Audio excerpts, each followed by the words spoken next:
left to right. Russell Westbrook. You love the Philadelphia Eagles. Let me get a hell yeah! What's up, everybody? Welcome to Party on Broad. It is Deibs, Mr. Crockpot on Twitter. The Philadelphia 76ers just defeated the Boston Celtics 115-109. The Sixers have won 8 of their last 9 games. The winner of the last 4 games. The Sixers are the first team to beat the Boston Celtics at home this year, and the Sixers and the Heat are the only undefeated home teams in the NBA. Let's welcome our guest. He is Krell TPL on Twitter. What's up, Austin? What's going on, Deibs? How are you tonight?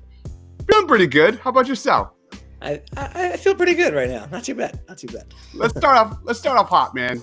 What's worse, Chris Webber's commentating or those piss ugly Boston Celtics jerseys? Definitely the commentating, because I actually do like those jerseys.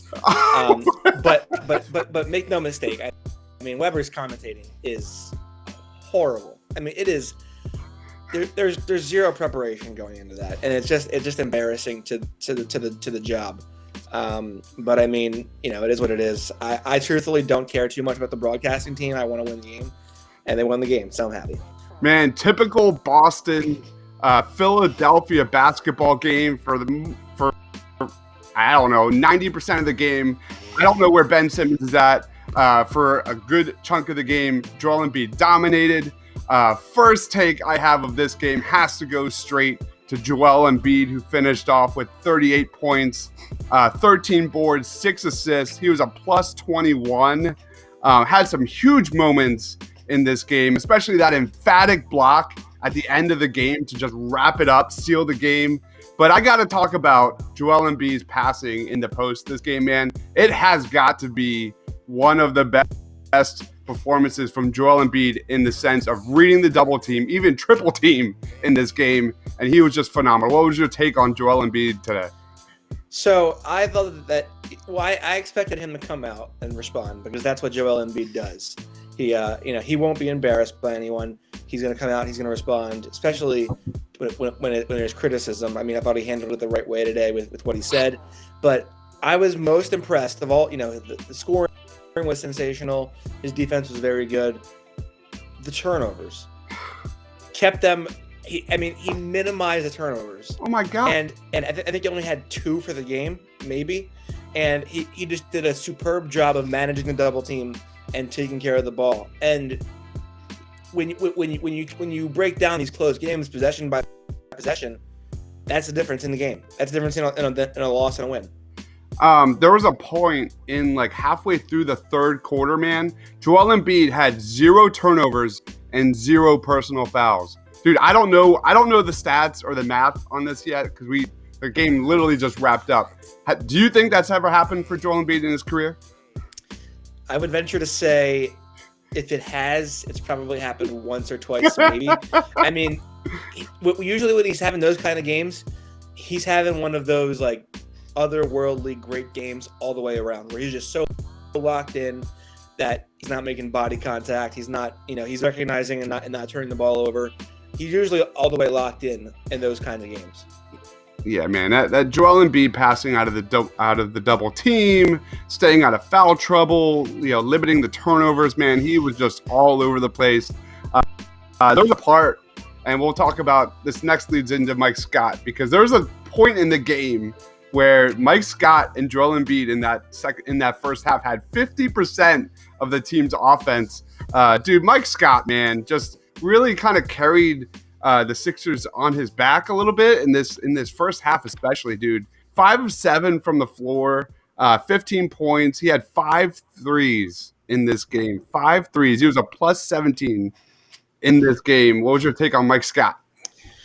I thought that he was a massive, massive spark for Al Horford, and not even just the floor stretching that he did, but the overall solid play. I mean, he was a competent defender against a team that, quite frankly, they can throw all different guys at you from all different angles at all different positions, and they can hurt you. And I thought that he was just stabilizing presence in the defense that sort of clogged up any crack that Horford may have opened with him not being there. Yeah, man, Mike Scott, dude, he was just such a huge spark. And then we'll get some positives out of the way. Then we're going to kind of get into Ben Simmons a little bit.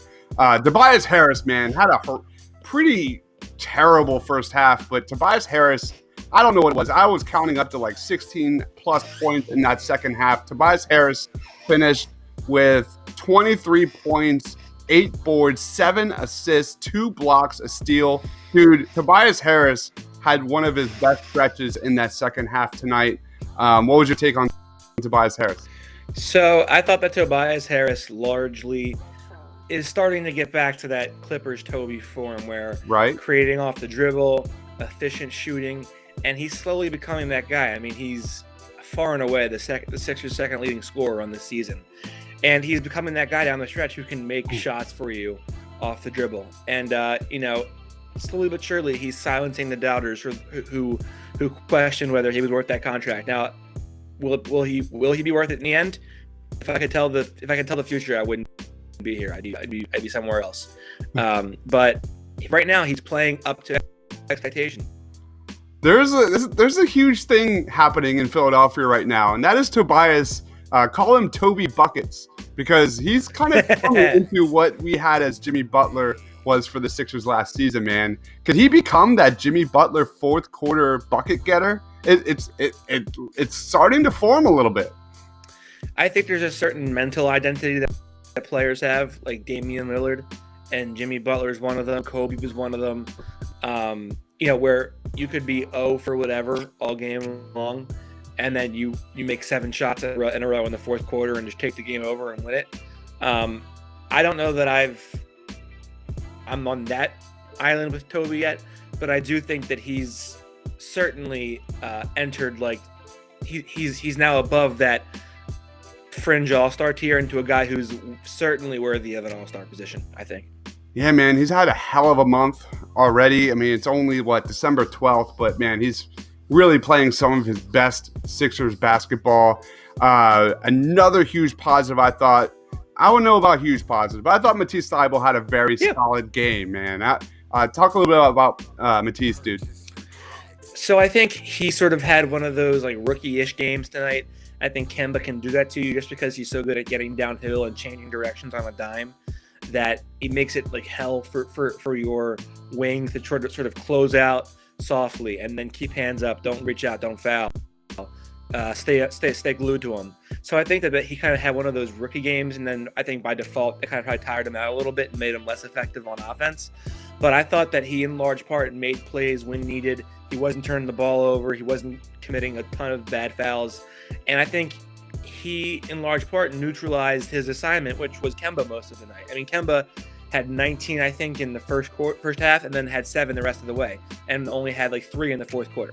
Wow, nicely said. I didn't even realize that. You're right. Kemba was on fire in that first half. Wow, finished with 29 points, Kemba Walker. Well said, man. Finished 8 of 21 from the floor. Matisse Thybulle, he had 2 blocks and a steal in this game. All right, so we talked about Embiid. We talked about Thybulle. We talked about Tobias Harris and Mike Scott. Let's get into Ben Simmons, man. Jesus, what a horrendous game. I don't know what it is about Brad Stevens, but there is something that he owns legit realty within this space of Ben Simmons. What is up with Ben Simmons versus the Boston Celtics? Well, it's funny because I tweeted out towards the end of the game that when Ben got intentionally fouled to hack a Ben by Gordon Hayward, I said that Ben responds to being, when people try to embarrass him, he responds, and he made both free throws. So I thought that you'd see a game out of Ben tonight because the Celtics were joking about how they called Grant Williams Ben Simmons because he hadn't made a 3 all season, and then I thought that was going to be motivation for Ben, but he was still largely ineffective all night. I thought his defense was improved as the game went on. I mean, the low point for him was when he pushed Tice into Kemba and fouled Kemba, and it was a 4-point play. Yeah. But I thought that Ben overall, I mean, the strategy with him is that you utilize guys that are of like size and have like wingspan who can sort of put this sort of discomfort on Ben Simmons, and he's never comfortable in Boston. He's never a scorer really against Boston, especially when it's in a hostile environment. But I think that he did enough tonight to help the team win down the stretch. In the second quarter, at one point, he was a negative 12 in his first 17 minutes. In the third quarter, he had 0 points, 0 for 2 from the floor, 0 assists, 3 turnovers. He did have the block, which was one of the highlights of the game. So that was a fun play. But yeah, like you said, that's what you're paying the big bucks for. Right. Yeah. So he did play very good defense, and we saw the return of Ben come into this game. What was your reaction when you saw Ben? I actually, and I'm not going to pretend like I'm a know-it-all. I mean, I actually had a feeling he'd make both. Yeah. Because I usually tend to, I always say Ben's going to make one of two here or of two here, and it's sort of like I just have a feeling about it sometimes.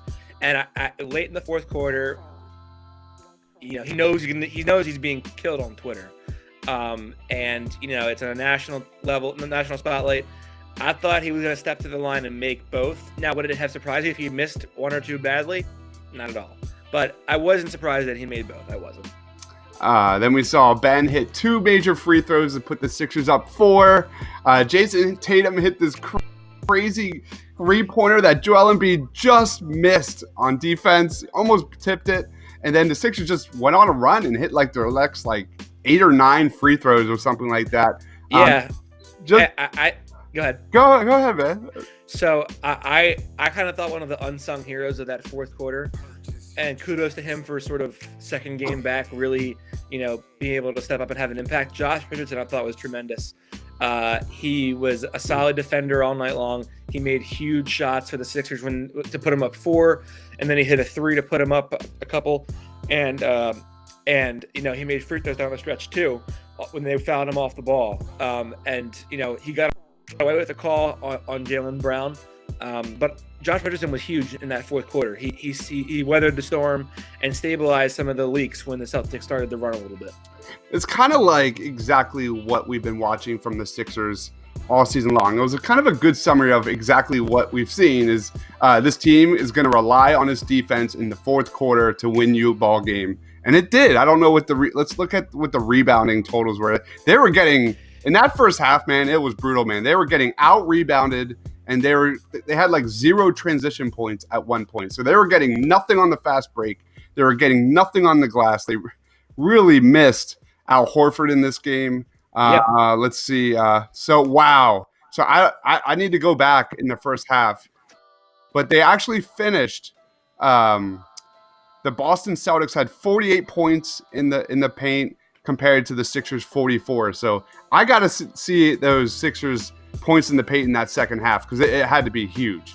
Yeah, the Celtics, one of the most alarming things that I saw in that game was that in the first half, the Celtics had outscored, at one point, and this is a team, keep in mind, who is noted for having a size weakness when it comes to playoff time. I mean, Cantor's not a good defender. Tice isn't, you don't know what you're getting with Tice.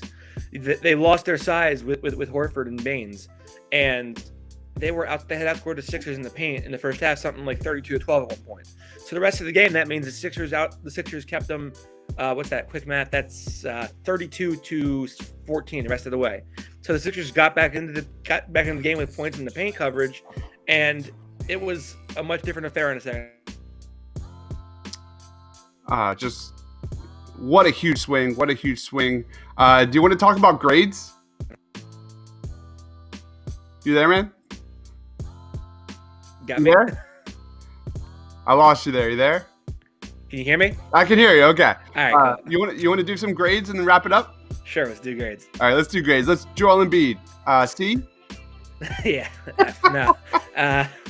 I would give Embiid an A. I think he was still out on the perimeter, maybe a little bit too much. I'm probably being a little harsh. But this is a game where I thought that he could have really, this was a perfect opportunity for him to get down in the paint, get to the free throw line 16 times in a game, put somebody in foul trouble, and let the Sixers exploit that. But 38 points, 13 rebounds, it's a fantastic game for Embiid. Yeah, at plus 1 with with 2 turnovers. I mean, I'm being ridiculous and critical of him, but I mean, it was a tremendous game for Joel Embiid. A plus.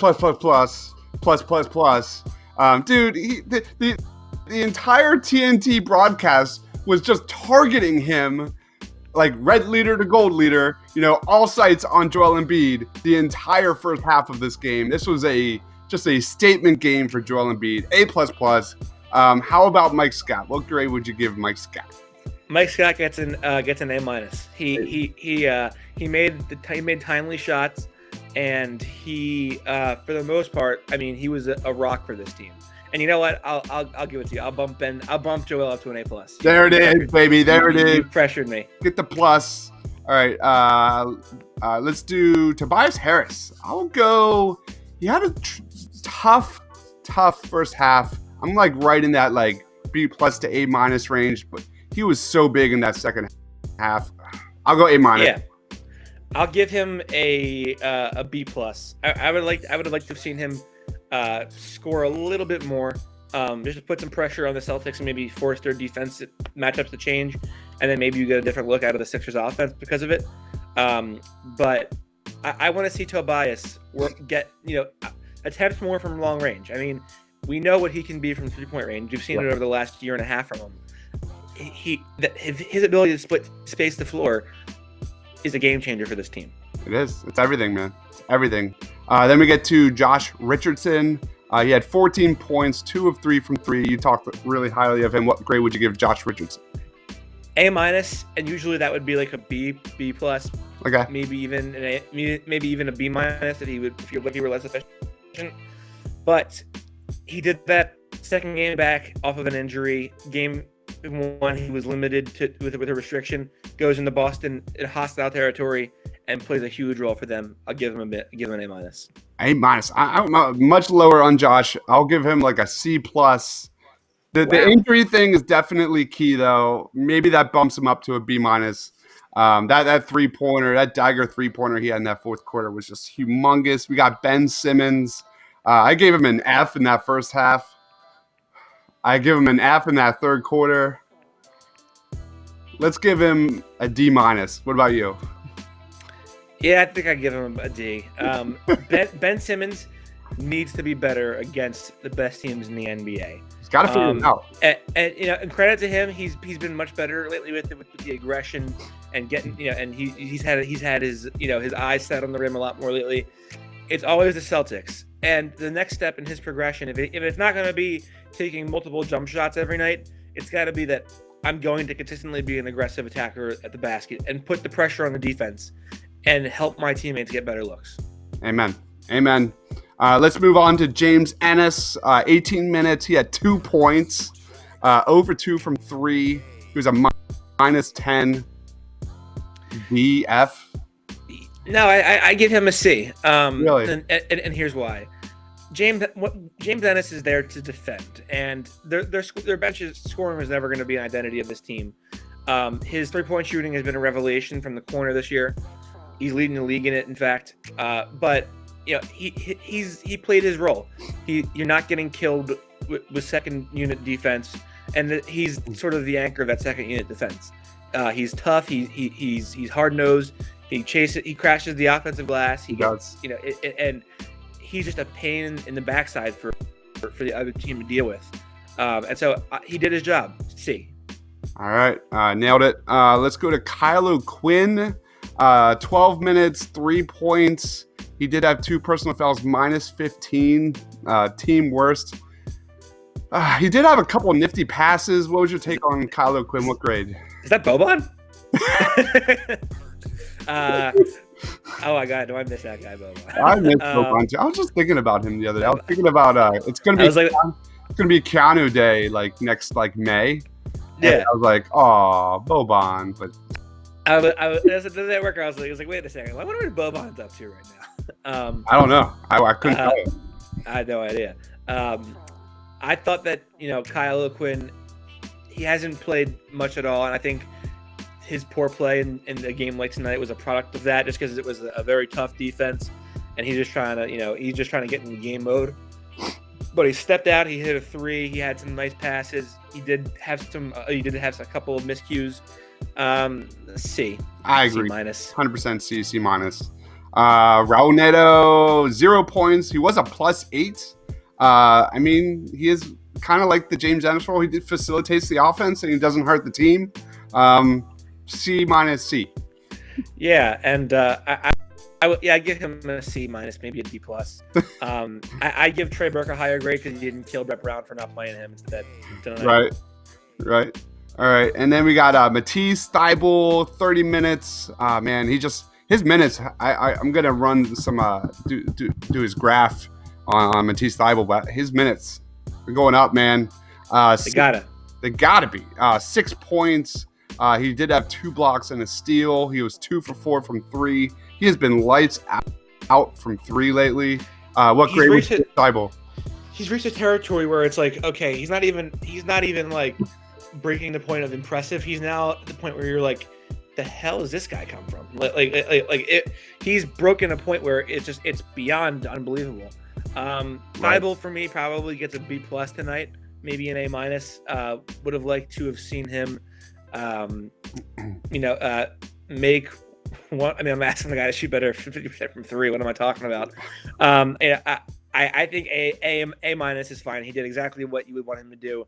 In the minutes he got, he did commit a couple of dumb fouls that he has to clean up, but in large part, that's been a major improvement for him. Brett Brown is playing Matisse Thybulle in major crunch time minutes versus the Boston Celtics in the fourth quarter. Think about that, man. It's all we've ever wanted.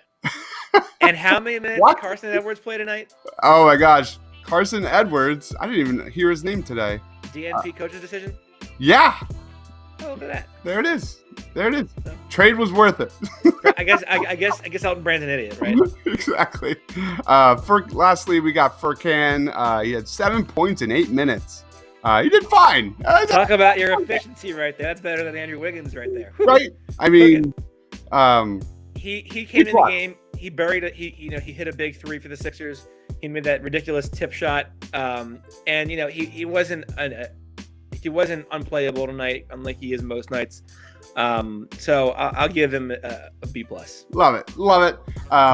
Talk to us a little bit about the feed to Embiid before we wrap this up, man. Go ahead. So with work is in full effect. It's tax season, so I'm pretty busy there all the way around. Adulting sucks. Don't do it if you can help it. But it's fun. It's a post game show every night, pretty much. I try to sort of space it out a little bit so that way it's not like too much information and overload. But yeah, just trying to get my guests rounded up and working on with Brock getting a weekly show in Delaware in the studio. So love it. All right. So that is Austin Krell. Follow him on Twitter at KrellTPL. I'm Deibs, Mr. Crockpot. The Philadelphia 76ers defeated the Boston Celtics 115-109. They what? They what?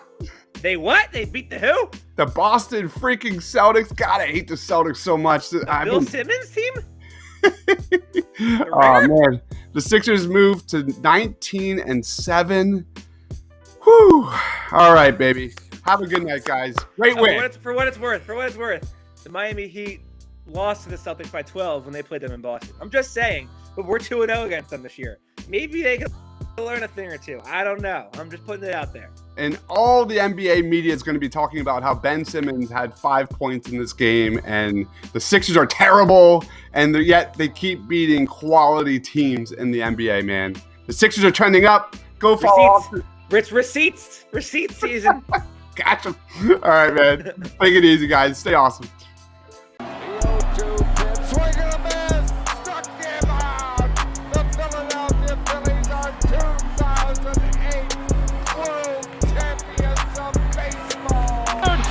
Sixers win it!